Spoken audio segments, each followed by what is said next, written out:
Voice is not required. Okay. Can you all hear me? Please respond no, in chat box.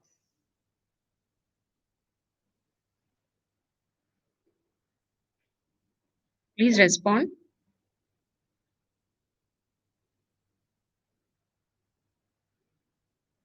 You keep it properly. But you take so much time. First,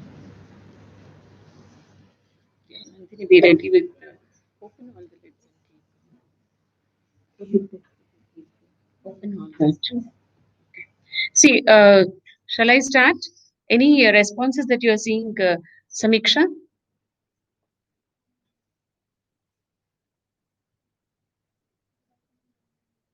Okay, fine. Yes. Sorry for the delay. There was some technical problem. Anyway, my PGs are tech savvy, so they are the people who are helping me. Let's come to the topic, today's topic. Can you see a patient here? So, what is it that you're able to see? Focused is only the neck. So, which part of the neck? Which side of the neck? Which part? This left side. Okay. So, what do we see here? So, this patient comes for FNAC. What is FNAC? Fine needle aspiration cytology. So, why is it done? This is a diagnostic procedure where we take out, we use a fine needle and then put the needle in the palpable mass that is so well seen there, and then aspirate the cells, make a smear, stain it with HND, PAP stain, and all that, and look for the morphology of the cells to come to a diagnosis. So we are helping the clinician for diagnosis. So anybody who has responded, what is it that you are seeing in the this is left side of the neck. Maybe I don't know whether you are able to see properly or not. This is actually left supraclavicular region. So, what is it that you have learned in clinical medicine? General examination. So, left supraclavicular lymph node. Very good. Who is telling? Sahitya, good. It is lymph node enlargement. So, when we see a lymphadenopathy, lymph node, palpable lymph node, or whether it is palpable to us for the patient, whatever. So, left supraclavicular lymph node. What is the name given to that? We say any lymph node that becomes palpable is abnormal because the normal lymph nodes is just few millimeters in size. Yes. So lymphadenopathy, right. Left supraclavicular. I'm interested. I've shown you the site. So when I say left supraclavicular lymph node, what does it tell you? Anywhere the lymphadenopathy, when we see an enlarged lymph node. So we know that the abnormality, please open it. Don't close it. So abnormality is somewhere in the area that drains these lymph nodes. This is what we have taught. It could be, we are taught. So it could be an inflammatory lesion, it could be a malignant process, whatever. So the draining lymph nodes are enlarged, right? Yes. Left supraclavicular, anybody who has answered? Very good. Who said virtuous lymph node? Very good. Shreya Deshpande, Ananya, Raman, Priya. Excellent. Wonderful. So what does it tell you? So you're so cautious, whenever we see malignancy here, wherever it is, but left supraclavicular, before we talk or tell what it is to the clinician, so we would, request for the history and all that. So what is this varicose lymph node? There's some speciality here. Very good, you have answered. So draining area, I told you. Cervical lymph nodes, we know they receive lymphatics from the head, face, mouth, pharynx, neck, and all that. And the left supraclavicular lymph node, the varicose, so it receives, in addition, please keep in mind, lymphatics, that drain from the upper limb, the left side of the chest, including the breast, and also very important is viscera from the abdomen and the testis. So general examination, it's very, very important. So it is named after Rudolf Virchow. We know What are all the things, where we take this, starting from cellular pathology, Vircho's name. So the presence of an enlarged Virchow's lymph node is also referred to as Troyer's sign, named after Charles Emile Troyer, who also described this.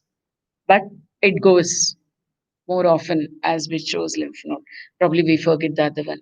That's why whenever we see anything we discover, we describe, or we see for the first time, or even for the second, whatever. So it has to be documented. Publication is so important. I think you remember, me telling about a patient with iron deficiency, female, middle age, iron deficiency, difficulty to swallow. What syndrome is that? Yeah, dysphagia. Plummer-Vinson syndrome. Okay, it is so widely known by Plummer-Vinson, known as Plummer-Vinson syndrome, but it was Patterson Cayley who described this first. But the credit goes to these two people because they made it, or they published it to make people know about it. So that is just to tell you how documentation, that is starting from whatever you document in the case sheets or the records of the patient, to how you document these things by publishing in journals. Okay, so this is just about uh, Virchow's lymph node general examination. One thing, there are other causes also for lymphadenopathy, but I've just taken you there. What do you see here? Please answer. Samiksha will tell me what are the answers that we are getting. Samiksha, if you're louder, they can hear. Otherwise, it is like you tell the name and I repeat and it becomes a Sahasranama. Yes. You can pull the chairs and sit here. Fast, fast, don't waste time. Yes. What is it that is seen? At least you people can answer me.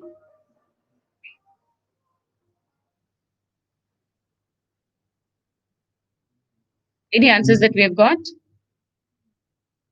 Okay. So, can you make out this is an oval structure? At least the shape we can make out.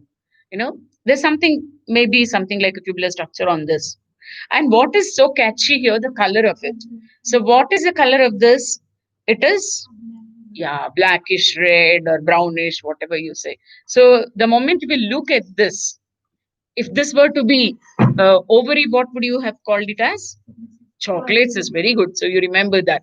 So, that means this is something uh, hemorrhagic. Okay. So, what causes this feature in any organ except in ovary? Torsion, Yes, torsion. So, or it could be what else? It could be ectopic pregnancy. It could be torsion. Yes, but hemorrhagic necrosis is one. It's hemorrhagic necrosis. So I'll just tell you history of this patient. This was a 60-year-old uh, male, 60-year-old male who came with severe pain in the right iliac fossa, very severe, painful, uh, tender, and it was something like an acute abdomen he presented, and only investigations, radiological investigations, revealed that there was this mass with some tubular structure in it. So right iliac fossa, such an acute presentation. Right iliac fossa, is it? We're talking about iliac fossa slightly above. Okay, so even anybody will say right iliac fossa is appendix, though this is not common in at 60 years of age. So this was thought to be a perforated appendix or gangrenous appendix. Okay, and abdominal examination. So probably a thorough examination was done, and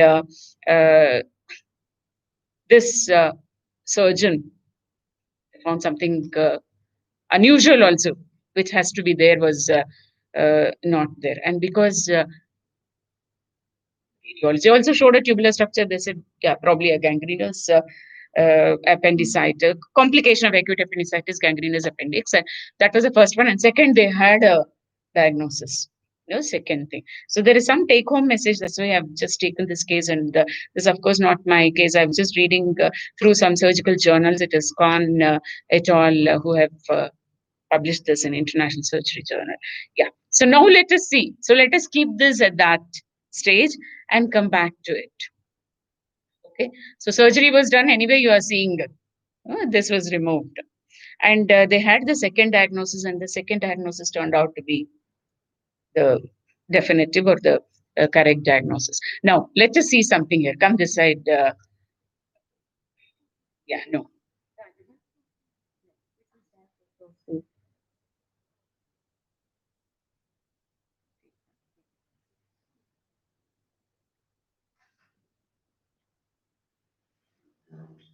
Please see this specimen and then respond and tell me what it is. Shall we go only to the this thing without the PPT?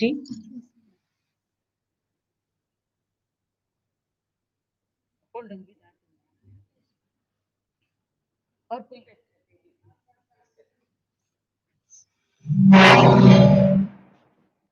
Yeah, sorry for that noise. Anyway, you're sleeping, you disturb your sleep. Okay, so let us see something here. Come this side. Leave her some place.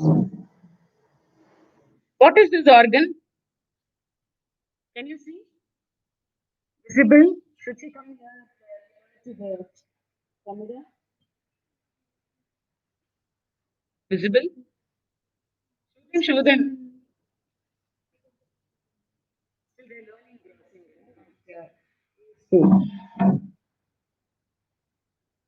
Let's see.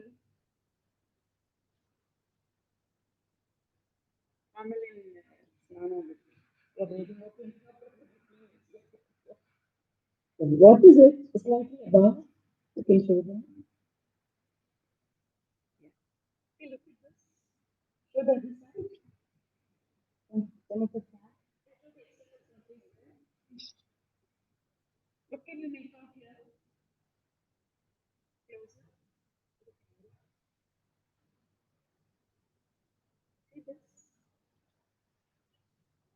So that's discovering on it. What a kind of whatever you want to call it. Okay, show the cut section.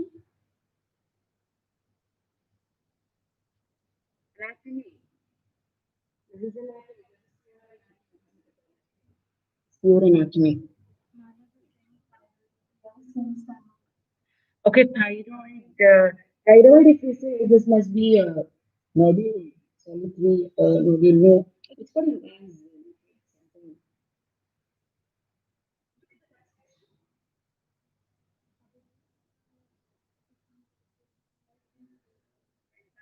Abhijit, Shreya, good. So that is justice. Yes. Otherwise, I would have, remembered a famous joke everybody knows. Anatomy viva. So male examiner asking a student, a boy, to identify an organ, mounted. So this boy is struggling to identify. Well, if he knows the exam, he will say, definitely pick the nation, not in the music. So, with the examiner, he will not know. What it is experience to give a this line and you don't have. So male examiner. So we have to be that. So this boy, two things. He tells something.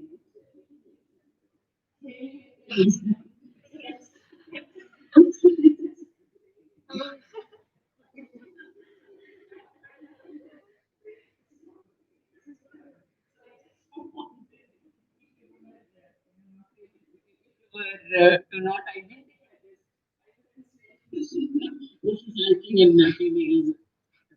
So this is clear. Okay. So this is. Can you put that mic? This.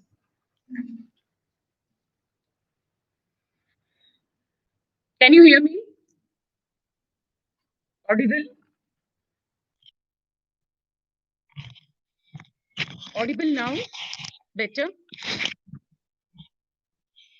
Please respond. Audible? Is it better? Audio, is it better? Okay, fine. Okay. No, I was just telling one old joke, which all of you know. Okay. So here I just wanted to give you a clue, but anyway, before that, you people have identified this is justice. You know why I've got this is my PGs are there. They're also learning something. So just look at the cut section of the testis.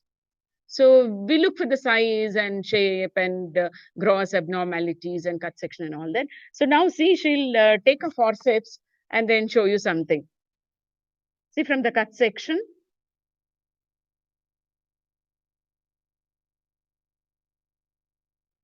See, come near the camera. Can you make out threads there? Thread that she is pulling. What is it? See? What is it?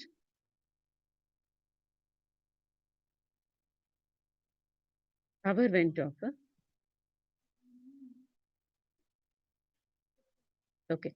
So what is it that is seen? You're able to see the string, right? So that is the string sign. The seminiferous tubules. Can you hear me? There's some problem with the video here.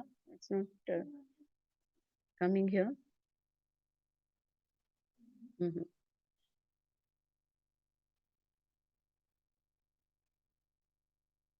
Yes. Okay. You know, that is a string sign. So we usually do this. See again if you have not seen. So that tells us that seminiferous tubules are there. It is not atrophic or destroyed or whatever, or it's not, there's nothing else that is replacing it. So that is the string sign that is normally seen. And show them the epididymis. See, look at the epididymis. Show from the surface. Show on the surface. Nearer. See the epididymis. Okay. Can you appreciate the epididymis there? Yes. Yeah. Cut section again. And anything else that you can appreciate there in the epididymis? Can you see? Here, at the tip of the epididymis. Show this. So above, they're not able to see. Yeah. There is a cyst. That is the epididymal cyst. It looks probably non-specific. Yes. So see the other ovary. Sorry, other testis. This one. Yes. What's happened to the size of the testis? Maybe I should keep a scale along with that, so along with this, so that you can appreciate the size. It is an atrophic testis, bilateral atrophic testis. So why this orchidectomy is done? Bilateral. You will know the cause. Why atrophic testis has to be removed? No. Atrophic testis will not lead to mal. Please keep it back. Okay. So that was the testis. I just wanted you people to see. Can we go to the PPT? Wanted to see the testis, especially the string sign, because that string sign is lost whenever there is a pathology that replaces the testicular tissue, that is seminiferous tubules. Okay, so we are keeping this at this level only. We'll come back to it. Okay, you're seeing something. I said there was something missing in this patient. Okay, so we'll go to the next slide. Okay, anyway, I have to say this. So general examination, very important is look for any abnormalities in the testis, not just abnormalities. See whether testis is in the scrotal sac. So many a times this finding is being missed. And when we aspirate the left supraclavicular lymph node and say there is a malignancy, where is the primary? And we always ask them to look for a mass in the testis or anything. So from this case, they had a second diagnosis of topic or say undescended testis in the abdomen. That's because that side, right side testis was not felt in the scrotum. So this was a torsion of the testis that was reported. So please do not miss this finding. It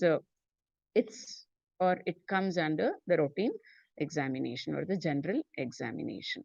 Yeah, testicular self-examination. I've just put this because we just talk about self-examination of the breast for carcinoma breast. So, but for testicular tumors, or not just for testicular tumors, I keep telling mothers of young mothers who have there's young babies, baby boys. I tell them from the beginning they have to appreciate, see whether both the testicles are in place. Otherwise, they observe it at 1.5 years, 2 years, and 3 years, and they come at a later stage. But anyway, treatment modalities are there. So today's topic, what we are going to talk about is testicular tumors.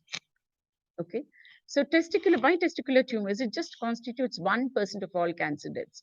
But should we neglect that it is 1% or 1% is too much? Even if it is 0.1%, 1% suffering from any malignancy for that family is, statistically, it may not be important. It is so much important. And when we look at this frequency, they say it is more in white male population and less common in Africans or Asians. So age distribution. So when should we think that think of testicular tumor? Whenever a person comes with a mass in the testicular region, scrotum or testicular region. So this has a trimodal distribution. So I have spoken about diseases which have bimodal age distribution. Can you at least recall some? Very good. What else? I'll show you this thyroid. I've spoken about it. Yeah. Please, students, interact. Give me the answer. When I say bimodal age distribution, at least something in the neck, two malignancies in the neck, you should tell me. I don't say one is restricted only to the neck. But so papillary carcinoma, thyroid, and Hodgkin's lymphoma. But here, the testicular tumors we say have trimodal distribution. So one is infancy. So you can't say, oh, this is an infant, and how can an infant have a testicular tumor? I'll tell you what tumors are common. Then second is late adolescence. Then again, you can't say, because there's something that people think only elders will get malignancies. So second is during late adolescence and early adulthood, and third is after 60 years of age. So this is the age distribution, so that if you know the age, whenever you are examining a patient, something comes to your mind, so you can relate. So this is about the classification of testicular tumors. I think Disha must have told you. Quickly, I'll just go through this. This is very easy to remember. So first category is germ cell tumors. So germ cell tumors. In germ cell tumors, seminoma. Please don't forget seminoma. While teaching dysgerminoma, she must have told you that dysgerminoma, when we talk about dysgerminoma in ovary, the counterpart, male counterpart of dysgerminoma in testis is seminoma. And there's a variant of seminoma which is called as spermatocytic seminoma. Then embryonal carcinoma. You're familiar with this because ovary also we said under germ cell tumors, embryonal carcinoma. Then yolk sac tumor, same, occurs in the ovary. Polyembryoma, yes. Choriocarcinoma, yes. Teratoma, I have taught you how we have classified it. Mature, immature, special. And then I have told you about teratocarcinoma, teratoma with malignant transformation, immature teratoma, so which are malignant. Then mixed germ cell tumors, where germ cell tumors, both could be there. I could see seminoma and choriocarcinoma or embryonal carcinoma. So they're mixed together, yes. Second category is sex-cord stromal tumors. Remember the sex-cord stromal tumors which we were talking about in the ovary. So we talk about the same here, right? So there we said hormone or functioning ovarian tumors. So Leydig cell tumor, do you remember? I had shown you a case report where patient was admitted in Dr. Prema's unit. Then Sertoli Leydig cell tumor, granulosa cell tumor, mixed. Then comes the third category, mixed germ cell and sex-cord stromal tumors. That's gonadoblastoma, and other tumors are malignant lymphoma and other rare tumors. So very easy to remember these tumors that occur in the testis. There's the classification. I've just taken from the book, the picture, the book which you read so that it is familiar to you. So origin of testicular tumors. From where do they arise? So 95% of the germ cells or their precursors rise in the seminiferous tubules. So seminiferous tubules, you know, histology of testis, if you recollect. So the tubules which are there, they're all seminiferous tubules. Now you saw which the tubule which is coming like, you know, string. That's one. And less than 5% constitute sex cord stromal components of the test, sex cord stromal tumors. And from the clinical point of view, germ cell tumors of testis are categorized into seminomatous, non-seminomatous. But remember that 95% of the tumors, they arise from seminiferous tubules. Yes. So what are the etiological factors? So cryptorchidism. What is cryptorchidism? This is what I was telling you. The first case we saw. So it is cryptorchidism. 60-year-old where he came with torsion of that testis there. So it had not probably caused any problem to him at all. So he's happily lived with one testis. And then at 60 years or after 60 years, so it has really troubled. So the probability, why should we know about cryptorchidism? We're talking about etiological factors for seminoma or testicular tumors, not seminoma in particular. So the probability of a germ cell tumor developing in an undescended testis is 30 to 50 times greater than in a normally descended testis. So this is what is important for us. That's why we put cryptorchidism as one of the etiological factors and a corrective surgery or whatever is done as early as possible. So about 10% of the testicular germ cell tumors are associated with cryptorchidism. It's quite high, 10% developing in cryptorchid testis. The higher temperature to which undescended testis in the groin or abdomen is exposed is probably the cause for them to develop malignancy. Otherwise, we say when the testis is exposed to higher temperature, there may not be any spermatogenesis. So just look at this true abdominal, inguinal, and then suprascrotal. This comes, this is ectopic. So the locations where testis could be seen abnormally. And it is said that intra-abdominal testis is at greater risk than inguinal testis. The first case, I think they reported it as intra-abdominal.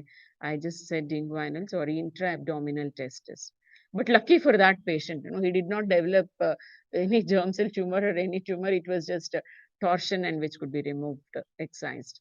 So there is an increased incidence of tumor in the contralateral normally descended testis. So surgical correction, but exact data it is to confirm or deny whether surgical repositioning or orchiopexy of cryptorchid testis alters the incidence is so much of debate and all that is going on. So why have I taken all these animals? Huge animals, mammals. So look at the elephant and whale and dolphin and rhino. Some of the pictures I've not taken, but they're very special, you know. When I was reading, I just got to know that these animals have the testis in the abdomen. No, it's normal. Testis in the abdomen is normal for these animals, I believe, and the temperature maintenance, everything is taken care of there. So what are the other developmental disorders that are etiological factors for testicular tumors? Dysgenetic gonads. Okay, so dysgenetic gonads are associated with endocrine abnormalities such as androgen insensitivity syndrome. They have higher incidence of development of germ cell tumors. So I'll just tell you the story of a female. She was around 23 years or so. tall and tall for her, probably Indian statistics, if you take the height and all that, tall female. Female. Why do we call her as female? She was female phenotypically. What we see whenever we say female is phenotypic, the expression. But why did she land up in the hospital? So she goes to a private nursing home with the complaint. She was married. So after marriage, first thing is when they don't conceive, they seek the help of the gynecologist or the obstetrician. So she goes to a private nursing home with a history of primary infertility. That's it. She was married. On examination, she had normal breast development, but sparse axillary and pubic hair, and not well developed vagina. And when ultrasound was done, it was observed that there was no uterus. Uterus was not there and ovaries were not there. But there was some well-defined, something looking like testes on either side. So she was sent to us. This was long back. This is one of my dissertation cases also. So she was sent for cytogenetic studies, and very easy for us then was to take a buccal smear. What do we see in buccal smear? Very primitive test, but still, when nothing is available, I tell you, we can do this. So take a buccal smear. Okay? So ask the patient to clean her mouth, gargle and all that. First, using a spatula, take a smear from the lateral side of the buccal mucosa. Discard the first initial scrape because that has all predominantly superficial cells and the nucleus would be very condensed. Okay, so then take the next smear, spread it on a slide, and though we say acetorsine stain is the one which has to be done, just do a normal H&E stain and observe for the presence of Barr bodies. 25 or more than 25% of the cells show this Barr body. You know that it is an extra, the chromatin material which gets condensed and is placed in the nuclear membrane. So that should be. So they sent for Barr body, and this was long back. Now we have well-developed genetics laboratory and all that. And luckily or whatever to help the patient or to my thing. So I was doing cytogenetic studies then. Very, very primitive method, I tell you. I had just learned this because I was given this topic of cytogenetic analysis in congenital malformation, malformed children. I had a colleague in pediatrics also. So he used to get the cases and I was doing. So I had learned it from Dr. Manorama Thomas from St. John's. I was posted for 15 days. Very, very primitive method. We never had this facility of photography and all that. There's only one camera. So the metaphase chromosomes had to be captured, enlarged, cut, arranged, and all that. That was real karyotyping. So somehow I could do this for this and for this case. And we found it was XY. So genetically, the person was XY and phenotypically was female. So then a diagnosis of, they removed the intra-abdominal, the structures which look like testes, and it was proved that it was testis only, inguinal, and that was androgen insensitivity syndrome, 46XY karyotype, but phenotypically female. Okay, so why I told you this case was second causative or etiological factor we have put here is under other developmental disorders, dysgenetic gonads associated with endocrine abnormalities such as androgen insensitivity. Yes, formerly known as testicular feminization syndrome. Then genetic factors. It's said that of germ cell tumors, the observation, there's a high incidence of these tumors in first degree family members or twins and in white male populations. So that's why there's a probably genetic factor. This is only in whites, that is white males, not in blacks. But anyway, definitive inheritance, no definitive pattern of inheritance. Okay. So I want to show you certain specimens of this testis. The other factors, etiological factors, orchitis. What is orchitis? So this is inflammation of the testis, okay? Orchitis, mumps. So though, people are immunized for against this mumps, vaccine is given. Sometimes you see this as epidemic. If you talk to common people, they get scared. Mumps, they know that mumps orchitis could be one of the cause for infertility. Really people are scared. So history of mumps or other forms of orchitis may be given by the patient with germ cell tumors, but the association is not exactly known. Then trauma is another factor. So many patients, when they come to the attention of a surgeon with this mass in the testis, they also give a history of trauma prior to development of the tumor. But it is not certain whether trauma initiated the process, or because of trauma, the underlying tumor became evident, or they came to the surgeon for attention. They came to that, it came to the attention of the physician. Then comes carcinogens. So there are a number of carcinogens, such as use of certain drugs. So hormonal therapy for infertility, LSD, copper, zinc, etc. Exposure to radiation, yes. Then endocrine abnormalities. They're supposed to play a role in the development of testicular tumors. So we'll learn more about it later. I'll show you some of these pictures you should be able to identify, because we have spoken about orchitis now. So probably this, if Disha has taught you, this becomes a revision for you, but no problem. So we need to know about testicular tumors also. Apart from that, let us know all this inflammatory process. So here is a cut section of the testis. Now you have seen how the normal testis appear. So if you see the cut section, you can make out that this is testis.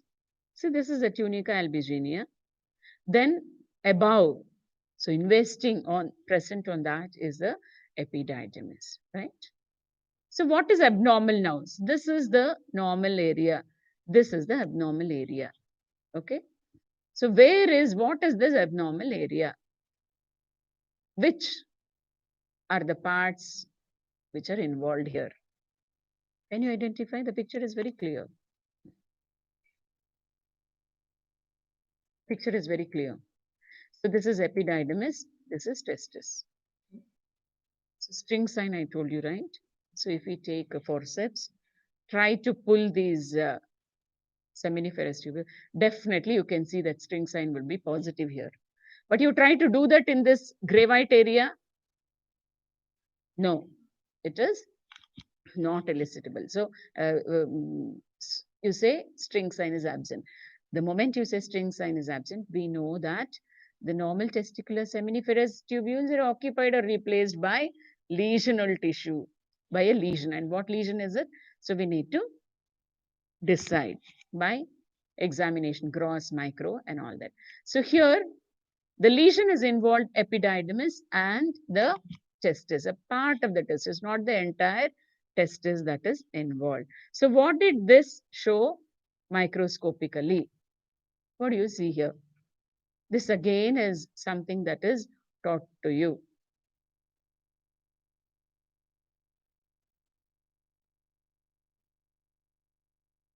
Please make an attempt. Okay, Akshay. I showed you the testis also was involved, right? So you want to keep it only to epididymis? Though not the entire testis, but definitely about 20% of testis is involved. So what do you want to call it as? No, previous. So it is epididymo-orchitis. What we saw was epididymo-orchitis. And microscopically, can you make out these, see, circular structures here? Yes. What is so prominently seen? 1, 2, 3, 4, 5. Yeah, seminiferous tubules are destroyed here. So in place of seminiferous tubules, something else has come. It's a lesional tissue that has come. It's like somebody occupying your place, your room in your house. So they throw you out, they occupy. This is what we are seeing. This is a very common lesion in India. What are these cells, if you can appreciate? How many nuclei these cells have? I'm sure the clarity is quite good. The pictures are seen well. See, they have many nuclei. When a cell has many nuclei, what do you want to call them as? Giant cell, giant cell. Yes. So when I say giant cell and show you the circumscribed areas, what is it? Lymphocytes, I agree. Very good. You have appreciated lymphocytes. See, there's dense lymphocytic infiltration. All these bluish dots are all lymphocytes. There's some amount of fibrosis here. They're giant cells. The circumscribed aggregates of epithelioid cells. So what do you call circumscribed aggregates of epithelioid cells as? Granuloma. Yes. Okay. So these are very nice, well-formed granulomas with giant cells. So what is the diagnosis? First diagnosis is tuberculosis. And what type of granulomas are seen in tuberculosis? They're all caseating granulomas. We should see central area of caseation. Of course, this picture is not showing that. So remember, whenever there's an inflammation involving epididymis and testis with granulomas, so epididymoorchitis. So that's common with tuberculosis. I just remember because one of my teachers had taught me this. Epididymoorchitis is tuberculosis. Only just granulomas and testis, so look for other causes also, he was telling. It's an old this thing teaching for us. So these are granulomas. Granuloma is a circumscribed aggregate or collection of epithelioid cells which are modified macrophages.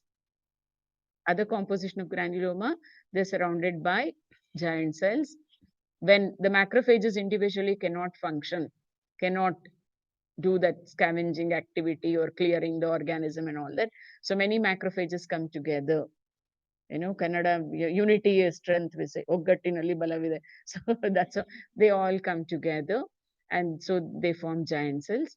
And, the type of immune, the host reaction, hypersensitivity, dense lymphocytes we see, and then fibrosis.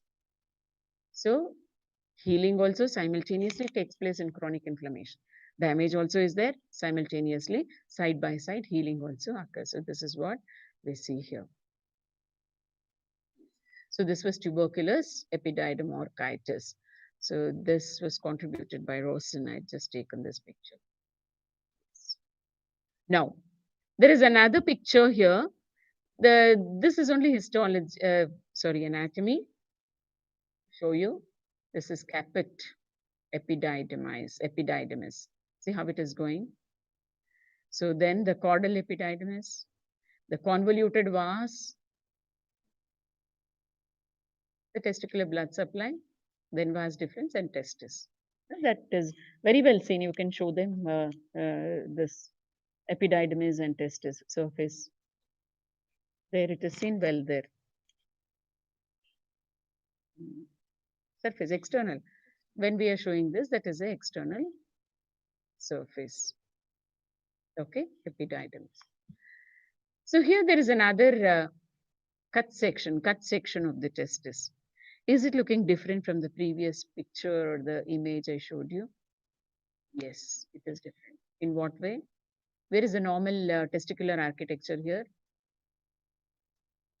No, we're not able to see normal architecture anywhere. This is appearing gray white homogeneous, somewhat lobulated. See, it is gray white homogeneous. Why do we say homogeneous? Because it is lacking necrosis, hemorrhage, cystic degeneration, all that.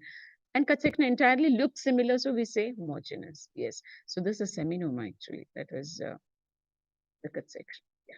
What do you see here?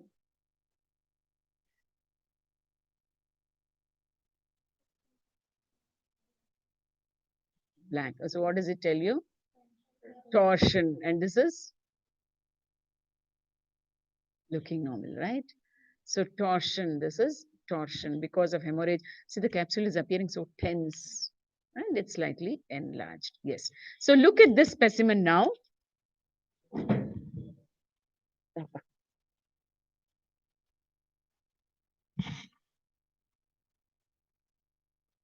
How old was this patient? Just give me the history. This patient, do people need to be very active now? Where did you take it out from here? Show, keep showing them, don't waste time. Take it and see what is written on that.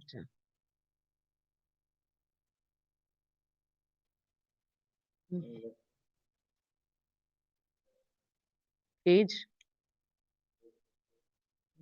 So this was from a 20-year-old male. So left testis. What's happened?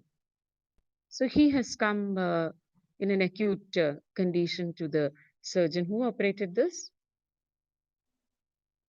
Which unit? Yeah.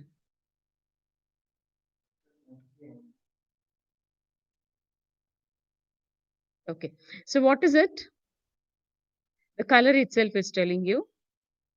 So it is torsion testis.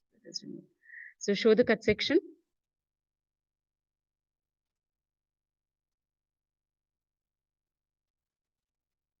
So we have to study these tissues, with torsion also thoroughly, not to miss any tumor there.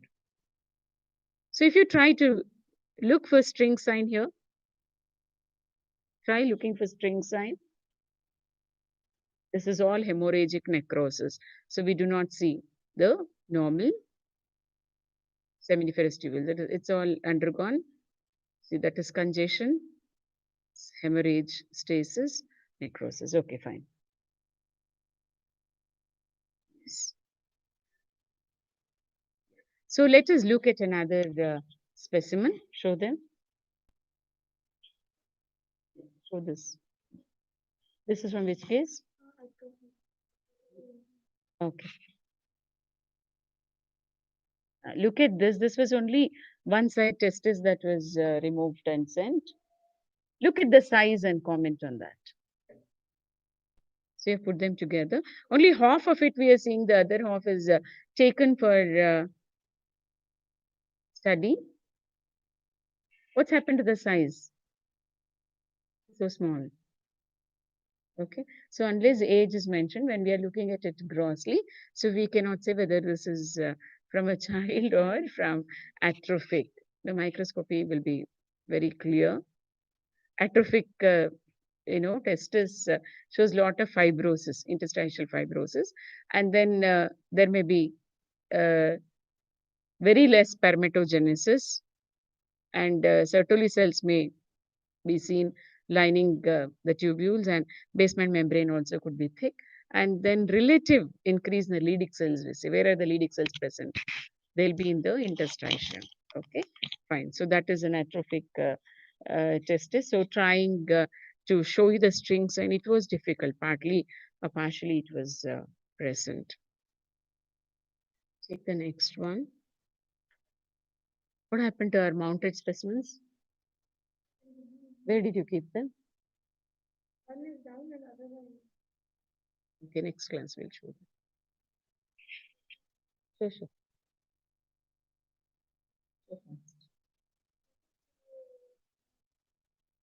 It's okay.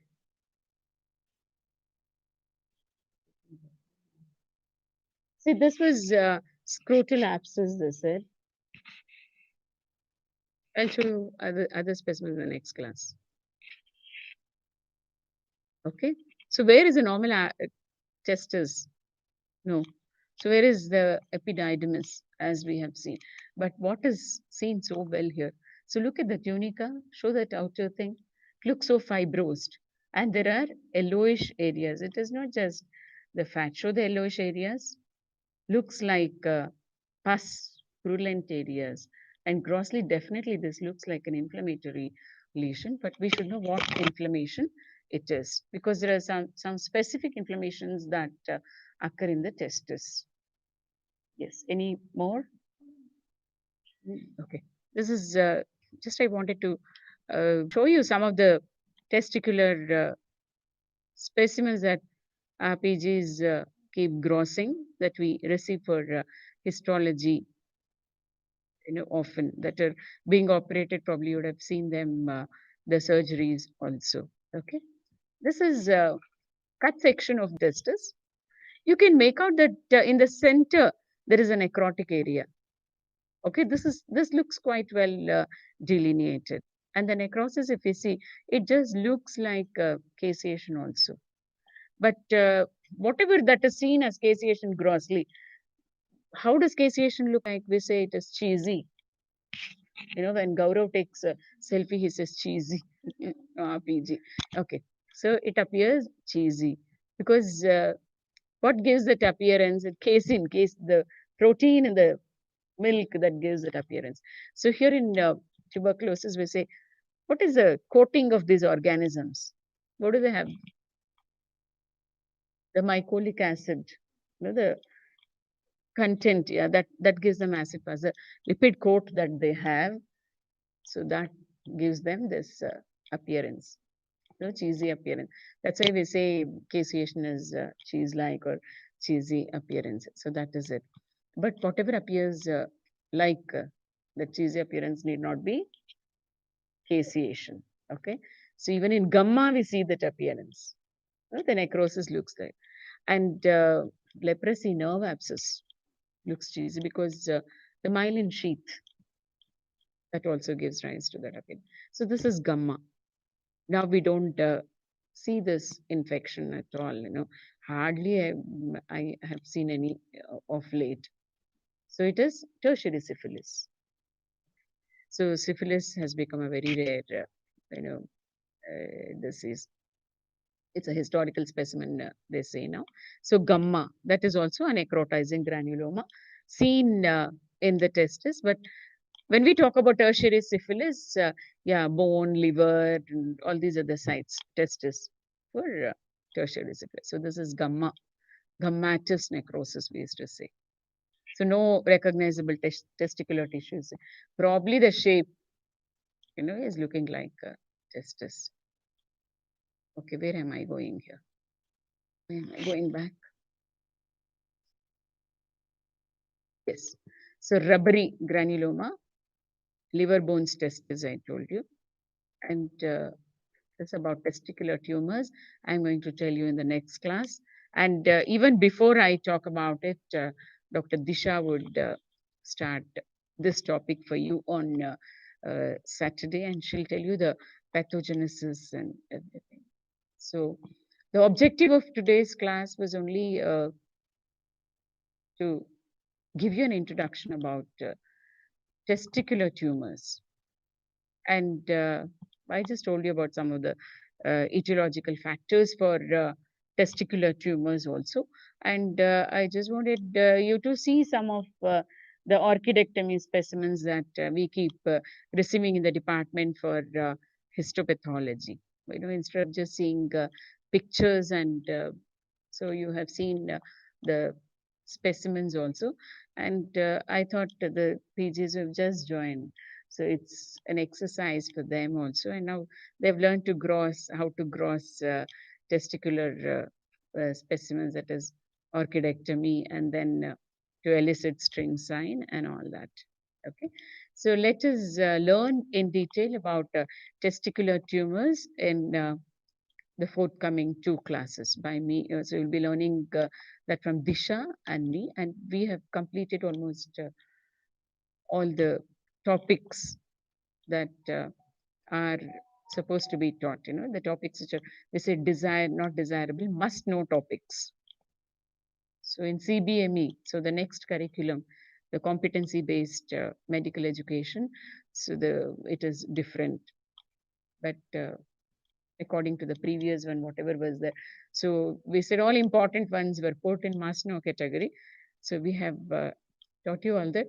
Hopefully, or probably, I don't know, maybe a matter of 1 month or so, you will all come back. I think if government says the colleges will reopen or restart. Okay. So till then, please don't waste time. Keep, reviewing and keep reading, and teachers are there only to inspire you, okay? Initiate that interest in you to learn. So you should learn more than what teachers, teach you. But still, we say, like how a picture is worth thousand words. So teachers would refer many books to teach you, okay? Because teacher is only one brain and 100 students in the class, 100 brains. And definitely your brains are much better than the brain which is undergoing degeneration, okay? So continue learning, enjoy learning. So make books also as your friends, now the soft copies, and keep learning more and more about it. So we are eagerly waiting to see you all here. Have a nice day. In Navratri, so pray Durga to give you all the strength that is required in all the aspects of life to take care of you and your family. Thank you.